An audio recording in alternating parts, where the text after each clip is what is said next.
टेलिग्रामवरती एक live trade केला bank Nifty फ्युचरमध्ये सेलिंगसाठी 9:33 त्यामध्ये आपल्याला 70 पॉईंटची मुवमेंट लगेच बघण्यासाठी मिळाली. ती लेवल इम्पॉर्टंट आहे असंही मार्केटमध्ये सांगितलं. त्यानंतर तुम्ही बघू शकता एसएल क्रॉस करून मार्केट वरती जात होतं, त्यावेळी पॉसिबल टू डाऊन साईड असा मेसेज टाकला. त्यानंतर तुम्हाला बायर लोकांना ट्रॅप करण्यासाठी मार्केट जाणार असंही मेसेज टाकला. त्यानंतर तुम्ही बघू शकताय 168 पॉईंटचं जे टार्गेट होतं ते टार्गेट आपल्याला हिट झालेलं दिसून येतं. त्यानंतर तुम्ही बघू शकताय टार्गेट हिट झाल्यानंतर वन वे वन साईड ज्या ठिकाणी टार्गेट पॉईंट होतं तिथून 780 पॉईंट मार्केट रिव्हर्स झालेलं दिसून येतं.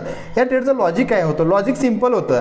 लॉजिक बघू शकता या ठिकाणी या सेलर बायर लोकांना मार्केट ट्रॅप करणार आणि वरती जाणार म्हणून आपण इथे एंट्री बनवली. पण मार्केटनं काय केलं, जी या ठिकाणी सेलर आले होते कालचं क्लोजिंग बघून त्या क्लोजिंगच्या सेलर लोकांचं पण एसएल मार्केटनं घेतलं आणि जी सकाळी बायर लोक आली त्यांचाही एसएल मार्केटनं घेतला आणि 780 पॉईंटची movement one way one side मार्केटमध्ये केलेलं दिसून येते. जर तुमचा व्ह्यू स्ट्रॉंग असला तर तुम्हाला प्रॉफिट मिळू शकतं.